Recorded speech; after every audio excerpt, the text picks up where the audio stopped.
या नमस्कार मित्रों, इकोनॉमी में एक नया शब्द चर्चा में फ्रंट रनिंग और एक पुराना बदमाश भी चर्चा में केतन पारेख मामला समझते हैं। जब भी कोई चीज की सप्लाई कम होती है तो उसका भाव बढ़ जाता है, ये तो आप समझते हैं। तो जैसे अगर हाथी बाजार से मिनरल वाटर की बॉटल्स खरीदना चालू करेगा तो बॉटल की शॉर्टेज हो जाएगी, तो 10 रुपए की बॉटल फिर 20 रुपए में मिलेगी, आप समझते हैं। सोचो कि हाथी ने 50 बोतलें खरीद ली, शॉर्टेज हो गया, और उसके बाद एक सुअर आता है पानी की बोतल खरीदने, तो फिर दुकानदार उससे 10 रुपए नहीं 20 रुपए मांगेगा, क्योंकि सप्लाई कम हो गया तो भाव बढ़ गया। मान लीजिए एक चींटी एंट दूर से ये नज़ारा देख रही है और वे सोचे कि हाथी से पहले ही मैं कुछ पानी की बोतलें खरीद लेती हूँ, ताकि जब सुअर आएगा तो उसको मैं महंगे में बेच पाऊँ, क्योंकि 10 का 20 भाव बढ़ रहा है तो 15 में बेचूंगी, सुअर खरीद लेगा। तो बस यही होता है फ्रंट रनिंग स्कैम। अब इसको रियल लाइफ में समझते हैं। मार्केट में कुछ रिटेल इन्वेस्टर्स होते हैं, उनके पास इतना टाइम और एक्सपर्टीज नहीं है कि एक एक कंपनी का बैलेंस शीट और सब चेक करके खुद से पैसा निवेश करें। तो वो अपने सेविंग्स के पैसे म्यूचुअल फंड वालों को देते हैं, और फिर म्यूचुअल फंड अपने सब एक्सपर्ट द्वारा एनालिसिस करेगा, ठीक है इन्फोसिस टीसीएस इनके इतने इतने शेयर खरीदने हैं। तो म्यूचुअल फंड किसी ब्रोकर को फिर कहेगा कि देखो ये कंपनियों के इतने इतने शेयर्स हमको खरीद के दे दो। अब यहाँ पर ब्रोकर को एक इनसाइडर इन्फॉर्मेशन मिल गई कि ये तो एक्सिस म्यूचुअल फंड तो एक हाथी है, और ये हाथी को बहुत सारी पानी की बोतलें खरीदनी है, मतलब शेयर्स खरीदने हैं। बस तो ये इनसाइडर इन्फॉर्मेशन का फायदा उठाकर ब्रोकर सबसे पहले अपने पर्सनल अकाउंट में जो भी कंपनी उसके 100 रुपए के शेयर्स अपने खुद के पॉकेट से, अपनी खुद की सेविंग से पर्सनल अकाउंट में खरीद लेगा। और फिर जो क्लाइंट यानी एक्सिस म्यूचुअल फंड जो हाथी है उसने बोला है, उस हिसाब से हाथी के अकाउंट में 900 रुपए के शेयर्स खरीद के रख देगा। बस अब जैसे जैसे ये बड़ा बड़ा ऑर्डर प्लेस करेगा हाथी के अकाउंट में, तो उन कंपनियों के शेयर्स के भाव बढ़ेंगे, और बाद में जो सुअर खरीदने आएंगे तो ब्रोकर उनको ऊंचे भाव में बेच देगा। वो चींटी का दिमाग लगाएगा। ये होता है front running.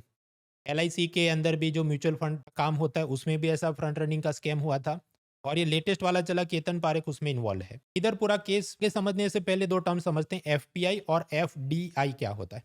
FPI foreign portfolio investment, मतलब कोई विदेशी पार्टी कोई भारत की कंपनी में 1% 2% अप टू 10% शेयर्स खरीदे तो जितना पैसा भारत में है वो सब एफपीआई है।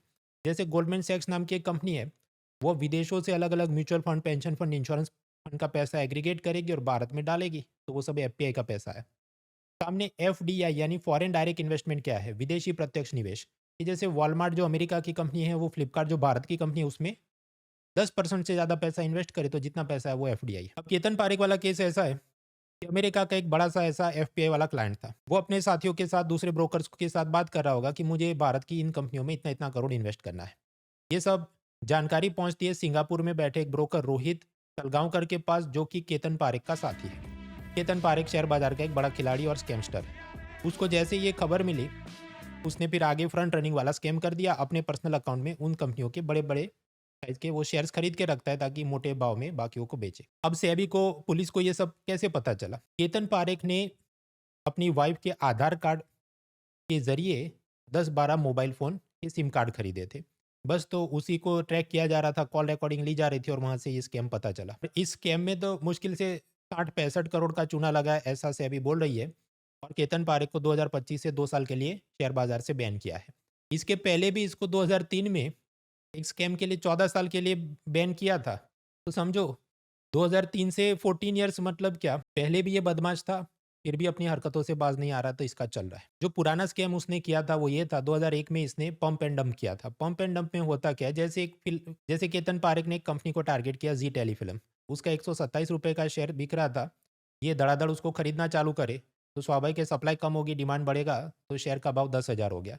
उसके बाद मेरे आपके जैसे निवेशक जब अखबारों में ये पढ़े तो हमें लगे ये जी टेलीफिल्म और 10,000 का शेयर इसका 12,000 का हो जाएगा, तो हम अपना पैसा इसमें इन्वेस्ट करेंगे। तब केतन पारेख जो उसने 127 पे खरीदे हैं वो अपने को डंप करके अपने को बेच के भाग जाएगा, और उसके बाद ये कंपनी का भाव ऊपर चढ़ेगा नहीं, क्योंकि जी टेलीफिल्म कोई इतना ज़्यादा डिविडेंड या प्रॉफिट तो जनरेट कर नहीं पाएगी। बस तो इसी के चलते उसको फिर 2003 से लेके 14 सालों के लिए बैन किया था। प्रश्न हमें ये भी हो कि ये इतना सारा पैसा लाया कहाँ से होगा, क्योंकि कोई कंपनी का शेयर 127 से 10,000 चढ़ाने के लिए जितना आपको बाजार से उसे खरीदना पड़ेगा, आर्टिफिशियल शॉर्टेज क्रिएट करने के लिए बहुत पैसा चाहिए। तो केतन पारेख ने गुजरात की एक माधवपुरा कोऑपरेटिव बैंक थी, वहां पर चूना लगाया और उधर से पैसा लेके आया था। जस्ट लाइक इसके पहले 1992 में हर्षद मेहता, वो दूसरी एक कालूपुर कोऑपरेटिव बैंक थी गुजरात में, उसको चूना लगा के वहां से पैसा लाया था, और उसने भी पैरेलल ऐसा ही स्कैम किया था। प्रश्न ये भी होना चाहिए कि क्या अभी फ्यूचर में ये लोग जो उसके बाद वो एक तेलगी था, उसका स्टैम्प पेपर का स्कैम पे वेब सीरीज़ बनाई, तब तीसरा केतन पारेख पे बनाएँगे क्या?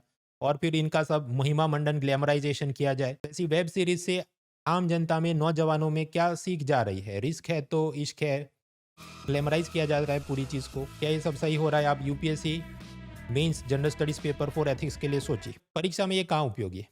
यूपीएससी प्रीलिम्स के आप पुराने पेपर देखें तो मित्रों, आगे बढ़ने से पहले मैं आपको बताना चाहूँ अनअकैडमी का न्यू ईयर ऑफर, कि जहाँ पर आप यूपीएससी की तैयारी करें, एक ही सब्सक्रिप्शन में सारे बैचेज आपके अनलॉक हो जाएं और उसमें आपको live lecture, study material, mock, doubt resolution, answer writing सब कुछ मिले। सीसेट भी इसमें इंक्लूडेड है और ये पढ़ाई करके 70 से ज़्यादा सिलेक्शन 2023 में आए हैं। उसमें मॉक इंटरव्यू वाले ऐड करो तो 300 से ऊपर नंबर चढ़ जाए। 2024 की एग्जाम साइकिल, उसके मॉक इंटरव्यू अभी 2025 में चल रहे हैं, उसमें भी हमें बहुत अच्छा परिणाम मिलेगा, ऐसी पूरी उम्मीद है। बस तो देर ना कीजिए, 12 महीनों का सब्सक्रिप्शन 23,499 में, ताकि 2026 वाली साइकिल में मदद मिले। उससे भी आगे आप 2027 भी टारगेट करें। 18 month subscription eight an affordable price of 24,999। Discount code is mudan.org, बाकी लिंक डिस्क्रिप्शन में आपको मिल जाएगा। प्रीलिम्स में एमसीक्यू में समझिए, शेयर बाजार का यूजुअली एक एक लाइन में पूछा जाता है कि फ्रंट रनिंग क्या है, बोल के 4 ऑप्शन दिए जाए, या फिर ये पूछा जाए front running is a concept associated with, करके पूछा जाए कि suppose mutual funds, banking, insurance, ऐसा कुछ हो। एक एक लाइन में उसको तैयार करना है, बहुत पीएचडी करनी नहीं है। पुराने पेपर्स आप फ्री में डाउनलोड कर सकते हैं, टॉपिक वाइज सॉर्टेड डाउनलोड कर सकते हैं अनअकैडमी से, लिंक उसका डिस्क्रिप्शन में है, और उसी लिंक से आप करंट अफेयर्स के मंथली मैगजीन, इंडिया ईयरबुक की समरी और बाकी भी फ्री स्टडी मटेरियल डाउनलोड कर सकते हैं। या तो प्रीलिम में 1 लाइन में याद रखना है। मेंस में सीधा सवाल आने की संभावना कम है 2-3 कारणों से। देखिए, जब भी स्कैम होते हैं तो यूपीएससी स्कैम का सीधा मेंस में प्रश्न पूछे, ऐसा इतने सालों में, मतलब 2013 से जो मेंस का सिलेबस चेंज हुआ तब से लेके अब तक शायद एक ही बार उन्होंने स्कैम का सीधा प्रश्न पूछा कि सत्यम कंप्यूटर में जो उनका मालिक था रामालिंगा लाजू, उसने अकाउंट बुक्स मैनिपुलेट किए थे, उसके बाद कॉर्पोरेट अफेयर्स मिनिस्ट्री ने कंपनी एक्ट में क्या सुधार किए हैं। ऐसा एक बार प्रश्न आया था, उसके बाद मुझे याद नहीं आ रहा है कभी उन्होंने स्कैम का कोई सीधा पूछा हो। दूसरा, ये केतन पारेख ने जो कि मुश्किल से 60-65 करोड़ का स्कैम है, इसका सेंस भी नहीं बनता यूपीएससी लेवल का प्रश्न आने की, तो सीधा सवाल आने की संभावना कम है। लेकिन दूसरी कुछ और जगहों पर हमें इनडायरेक्टली ये सोचना चाहिए कि जब भी ऐसे स्कैम होते हैं तो गरीब आदमी फिर डरता है, उसका पैसा डूबता है, तो भविष्य में वो बाजार में आएगा नहीं। एक कंसेप्ट है deepening of the capital market, यानी पूंजी बाजार की जड़ों को गहरा करना। देखिए, जो कैपिटल मार्केट है, शेयर मार्केट है, अमीर लोग, मध्यम वर्ग के लोग, वो तो इसमें पैसा डालते हैं। लेकिन हम चाहते हैं अगर ये कैपिटल मार्केट का वृक्ष और बड़ा हो जाए, तो इसकी जड़ों को और नीचे उतरना होगा। जड़ों को नीचे कैसे उतरेगा कि गरीब आदमी भी अपना 100-100 रुपए इसमें डालना चालू करे। लेकिन अगर स्कैम होते रहे, उसे उसके सेविंग्स, इन्वेस्टमेंट पे अच्छा रिटर्न नहीं मिले, तो गरीब आदमी दोबारा पैसा डालेगा नहीं। फिर आप जानते हैं एक फ्यूचर ऑप्शन मार्केट है, एफएनओ, उसके अंदर 10 लोग पैसा लगाते हैं, 9 लोग का डूबता है। क्यों डूबता है? केतन पारेख टाइप के लोग पूरा मैनिपुलेट करके रखते हैं। फॉर दैट पर्पज ऑल्सो ये ज़रूरी है कि ऐसे स्कीम्स को लड़ा जाए। केतन पारेख पकड़ा कैसे गया? क्योंकि उसने उसकी वाइफ के नाम पे आधार कार्ड से 10 मोबाइल सिम खरीदे थे, उसका ट्रैकिंग हो रहा था।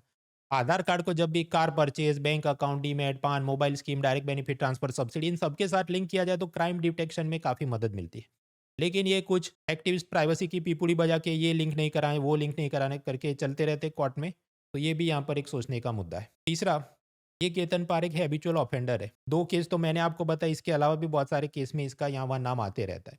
तो इसको तो परमानेंटली जेल में ही भेजने की ज़रूरत है। ये बाहर रहेगा तो उसको आप शेयर बाजार से बैन कर रहे हो, पर वाइफ के नाम का सिम कार्ड लेके वो कुछ कर रहा है, तो आप कैसे रोकोगे? हालाँकि जेल जाएगा, उसके बाद कांड नहीं करेगा, उसकी भी कोई गारंटी नहीं। अगर हम देखें, ये एक ठग है सुकेश या लॉरेंस बिश्नोई जो जेल से अपना नेटवर्क चलाता है, then what is the way forward? खैर, बाकी आप अनअकैडमी के इस न्यू ईयर डिस्काउंट ऑफर का फ़ायदा उठाइए।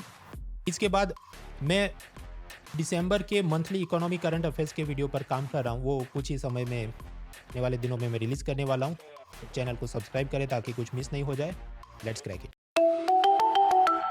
An Academy. Let's crack it.